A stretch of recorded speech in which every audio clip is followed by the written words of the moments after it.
Hello and welcome to the Morning Serve, brought to you by TikTok. Emma Lawrence alongside Todd Woodbridge. Todd, massive day of men's semi-finals coming up, but let's start with the doubles. Yep. What have you made of the run of Jessica Pegula and Coco Gauff? Well, two top 10 singles players playing doubles, you've got to love that. And for me, watching Coco Gauff after the last 12 months become the number one doubles player in the world is only going to make her, in time, the number one singles player as well. So they're both out of the singles. They can now really focus, and for me, hot favourites to take a Grand Slam title home, which I love watching. Do you think we are seeing more singles players and high-ranked singles players giving doubles a go in the last few years? Well, it depends on where they're at with their singles, where their bodies are at. But I love the fact that some of the younger ones are doing it, because it's about building the skill set to become as good a player as you can.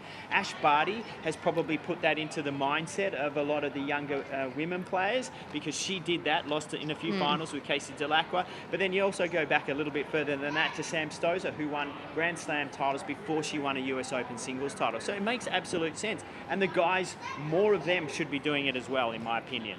Wimbledon have just announced that the men's doubles will now be best of three. What are your thoughts on this? Well, that's disappointing. Look, I'm a bit of a traditionalist in tennis, and particularly about Wimbledon. It was probably inevitable that it was going to happen at some point, but I know throughout my career playing there, I was very lucky to win, 9 of them. I don't think I would have won 9 of them if it's best of 3 because it's more of a lottery. And having been on our morning show just recently with the Bryan brothers, they're in agreement with that because it's one of those surfaces, grass, where you don't get a lot of breaks to serve and you need time to create opportunity. Will it at all encourage more male players to get involved so they can juggle both? That's the theory, but in essence I don't believe that that's going to make any difference, and I think it becomes more of a lottery where the best teams don't get through necessarily. But it's Wimbledon, and they do a great job at running their tournament, and I'm going to get in and support them, and we'll see what happens once it stays in that way. All right, before we get stuck into our semis, it is time for our TikTok moment of the day. It is Novak Djokovic singing happy birthday and getting the crowd involved for his mum. I'd like to just say something. Today is a birthday of my physiotherapist, who is not here at the moment. He left to the locker room, but I want to say happy birthday to him, and happy birthday to my mother, who was yesterday. So my mom is here. Love you, Mom.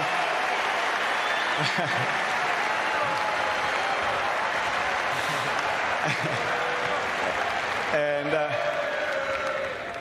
happy birthday, dear you. Happy birthday to you. Thank you, guys. Thank you.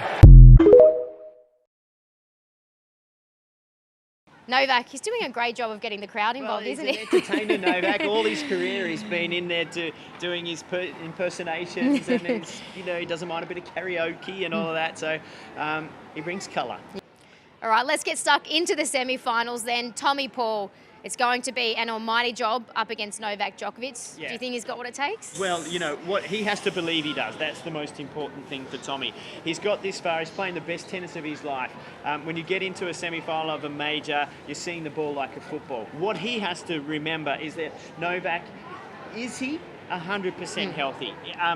Can he push him? He's got to work really hard pushing him into corners, and he's got to test all aspects of Novak's game. He's got to test the mental, got to hang in there long enough. He's got to really test this left leg, push him out wide to the backhand, and ask those questions. I mean, on paper, we know Novak is the heavy favourite, and Tommy's got to have a game plan to be able to try to ask as many questions and then see if he can aggravate Novak just that little bit to be able to give himself an opportunity to compete in it. Do you think if you are Novak, just given he's won the last few matches so comfortably, and no disrespect to Tommy Paul, but isn't seated anywhere near as high, is Novak licking his lips at the path he's had? Well, he's very confident, let's say that, about the form that he's brought. The last 2 rounds have been amazing. Demonor and Rublev, he's made them look like they were ranked way lower than they actually are. Their matches, they've played good tennis, and he's just playing at a level that, well, no one else can do. He's playing as the best player in the world right now, and he's playing in the court that he's played his best tennis on overall throughout his career. So, look, he is so honed in that he's going to be hard to stop, and that's the job of everybody that's still left in the tournament. Regardless of the results, if Tommy Paul doesn't get it done, can you see him winning a slam in the near future? Well, That's a big if Yeah. right now, because when you're at Tommy's level, you've reached a pinnacle, and you have to then psychologically reset your goals and build to doing that again, and then getting above that again. But look, in terms of American tennis right now, they are helping each other by riding on the coattails of each other's results, and Tommy's leading that for them. So you do it once, you can do it again.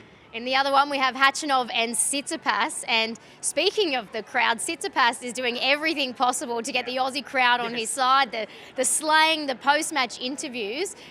Will that help? And has that been a conscious effort to try and get them on board? Well, look, he knows he's going to get support in Australia. He had great support at the United Cup in Sydney. He said to me, I've got a lot of cousins coming and watching me play. I said, yeah, there are cousins everywhere in the crowd by the looks of it. You got a lot of them. But look, he also knows how to embrace travelling, and it's not just about the Aussies. He's a learner, and he takes a lot in, and that's why he's a very balanced guy on and off the court. He has hobbies away from the tennis, and I think that's helped him to play better tennis as he's coming into this Australian Open. But let's remember, he's the one player that might be left in the field that knows he can beat Novak. He led him 2 sets to love at the 2021 French Open, lost, but this is the best tennis he's played since then, and I think he's thinking about winning his first Australian Open and Grand Slam title. So if he's in great form, how much does that crowd help, that little bit extra when, he's under pressure? Does it make a difference come final? I think, let's get him through the semi first, because against Khachanov, he's going to have to use them, because he's been playing huge. His ball striking has been magnificent. But for me, in this match, Tsitsipas brings a lot more skill set and a lot more variation to the play. Getting the ball up high, down low, and more importantly, transition to the net and finishing points at net. He's been doing that brilliantly. That's also what he would need to do if he can get through to a final to rattle a Djokovic. He's been here 4 times before at Melbourne Park. What lessons do you think he's taken from those experiences? Well, I think the biggest lesson came from losing the final of the French, where he had 2 sets to love. He knows he can get there. He knows he's close to winning. This is his opportunity. You talk about windows. This is a draw that he'd be looking at going, you know what, I know I can get through to a final now. And I think for him, this is maybe as good a chance as he gets as getting through to the final. We'll see what he does with it if he can. So, to be clear, you tipping Tsitsipas Djokovic final at the Quite strongly. 2023 Australian Open. We've seen plenty of upsets, so we never know. But Todd, appreciate your time as always. And thank you so much for joining us here on The Morning Serve. Thanks to TikTok.